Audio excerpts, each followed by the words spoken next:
எல்லோருக்கும் வணக்கம். Welcome to Fathima சமையல் விலாக்ஸ். இன்றைக்கி நான் எடுத்து வச்சிருக்கிற பொருளை பார்த்த உடனே நீங்கள் கெஸ் பண்ணியிருப்பீங்க.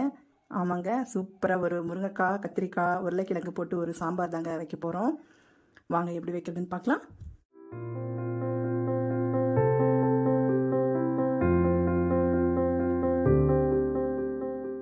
ஃபாத்திமா சமையல் விலாக்ஸை சப்ஸ்கிரைப் பண்ணாதவங்க சப்ஸ்கிரைப் பண்ணுங்கள், லைக் பண்ணுங்கள், பெல் ஐக்கானை கிளிக் பண்ணிக்கோங்க. அப்போ தான் அடுத்தடுத்து போடுற வீடியோ உங்களுக்கு அப்டேட்டாக வந்துகிட்டே இருக்கும்.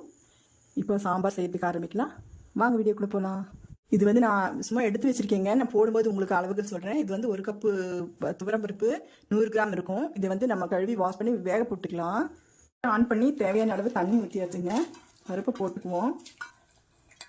1 டீஸ்பூனில் மஞ்சத்தூள், 1 டீஸ்பூன் விளக்கெண்ணெய் ஊற்றி வேக வைக்கும்போது உங்களுக்கு பார்த்தீங்கன்னா அந்த பருப்பு வந்து கலர்ஃபுல்லாக ரொம்ப நல்லா இருக்குங்க.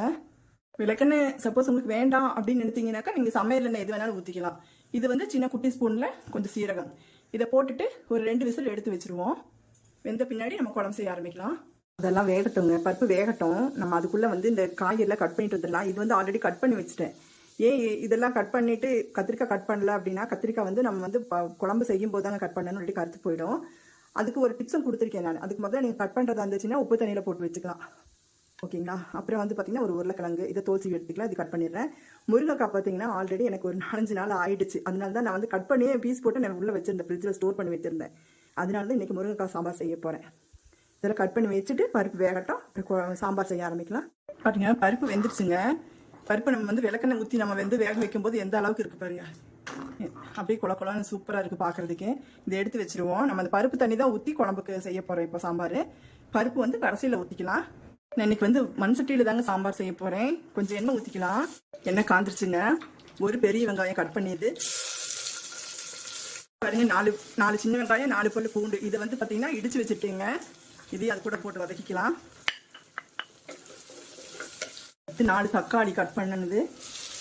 தக்காளியில் வதங்கிடுச்சுங்க. சாம்பார் பொடி போட்டுக்கலாம் ஒரு ஸ்பூன். இதுலேயே இதையும் வதக்கிடுவோம். அடுத்து பாருங்கள், முருங்கைக்காய், கத்திரிக்காய், உருளைக்கிழங்கு கட் பண்ணது அப்படியே போட்டுக்கலாம். அதில் 1 by 1 போட்டுட்டு ஒரு வதக்கி விட்டுருவோம். சட்டி தான் பிடிக்குமான்னு தெரியல.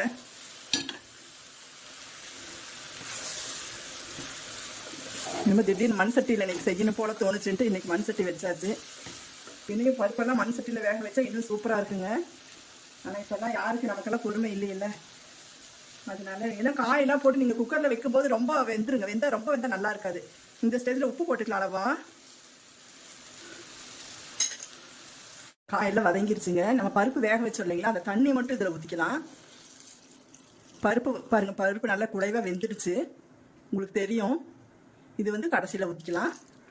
காய் வெந்துட்டு இருக்குதுங்க. அடுத்தது நம்ம வந்து இது வந்து ஒரு 4-5 சின்ன வெங்காயம், ஒரு சின்ன துண்டு தேங்காய், ஒரு சின்ன குட்டி ஸ்பூன் சீரகம், இதை வந்து நம்ம அரைச்சிட்டு வந்துடலாம். அரைச்சிட்டு வந்துட்டு நம்ம அடுத்தது இதை ஊற்றிட்டு ஒரு தாளிப்பு கொடுத்துருவோம். பாருங்கள், காயெல்லாம் குழைவாக வெந்துடுச்சுங்க. உங்களுக்கு தொட்டாலே தெரியுது பாருங்கள் எவ்வளோ சூப்பராக வெந்திருக்குது அப்படின்ட்டு. இந்த சூப்பராக வெந்துருச்சுங்க. இப்போ அடுத்தது பார்த்தீங்கன்னாக்கா தேங்காய் அரைச்சி வச்சோம் இல்லைங்களா, இந்த விழுது ஊற்றிக்கலாம். அப்படியே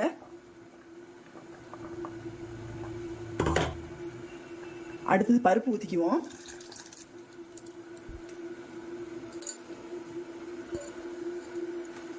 அரைச்சி வச்ச புளி தண்ணி ஊற்றிக்கலாங்க. சாம்பார்னாலே கொஞ்சம் புளிப்பு இருக்கணும், ரொம்ப அதிகமாக இருக்கக்கூடாது. கொஞ்சம் ஒரு துண்டு, ஒரு சிறிய கோழி குண்ட அளவு புளி ஊற்றினா போதும். இது அப்படியே கலந்து விட்டுருவோம். கலந்துட்டு இது ஒரு கொதி வரட்டுங்க. ஒரு கொதி வந்த உடனே நம்ம ஒரு தாளிப்பு கொடுத்துடலாம். குழம்பு ரெடி ஆயிடுச்சுங்க. ஒரு தாளிப்பு கொடுத்துடலாம். கொஞ்சம் எண்ணெய் ஊற்றிக்கலாம். கடுகு கொஞ்சம் 2-3 வெங்காயம் கட் பண்ணி வச்சுருக்கீங்க, அதையும் போட்டுக்கலாம். கொஞ்சம் சீரகம், கருவேப்பிலை கொஞ்சம், பெருங்காயத்தூள் கொஞ்சம், அவ்வளோதாங்க. நம்ம தாளிச்சோம் இல்லைங்களா, இவங்களை அப்படியே இது தலை மேலே அப்படியே ஊற்றிடலாம். அப்புறமா கொஞ்சமாக மல்லி இலை. என்னதான் நம்ம பெண்கள் அலங்காரம் பண்ணாலும் பூ வச்சா தானே ஒரு அழகு. அந்த மாதிரி மல்லி இலையை போட்டுடலாம். அப்போ தான் இவங்க மனமாக இருப்பாங்க. பாருங்க, சுவையாக மனமாக ஒரு முருங்கைக்காய், கத்திரிக்காய், உருளைக்கிழங்கு போட்டு ஒரு சாம்பார் மண் சட்டியில் வச்சாச்சுங்க. எவ்வளோ அருமையாக இருக்குது பார்த்தீங்களா. வேறு லெவலில் இருக்குங்க. இது சாப்பிட்டு பாருங்கள், செம்மையாக இருக்குங்க. இந்த அளவுக்கு இந்த டைப்பில் செஞ்சு பார்த்தீங்கன்னா, இது பார்த்தீங்கன்னா ஒயிட் ரைஸ், அப்புறம் வந்து இட்லி, தோசை எல்லாத்துக்குமே காம்பினேஷனாக இருக்குங்க. பொங்கலுக்கும் சாப்பிடலாம் இந்த சாம்பார் வச்சு. அந்தளவுக்கு அருமையாக இருக்கும். ஆல்ரெடி நான் வந்து பார்த்தீங்கன்னா முள்ளங்கி சாம்பார் அப்புறம் சுரக்காய் சாம்பார்லாம் போட்டிருக்கேன். அதில் வந்து அது வந்து தேங்காயெல்லாம் ஊற்றாமல் அது வேறு டைப்பில் வச்சுருப்பேன். இந்த ஸ்டைல் வேறு, சரிங்களா? இது வந்து நீங்கள் வந்து இந்த மாதிரி செஞ்சு பாருங்கள், ரொம்ப அருமையாக இருக்கும். என்னுடைய ரெசிபி பிடிச்சிருக்குன்னு நினைக்கிறேன். பிடிச்சிருந்தா ப்ளீஸ் சப்ஸ்கிரைப் பண்ணுங்கள், லைக் பண்ணுங்கள் உங்கள் பொண்ணான கையால்.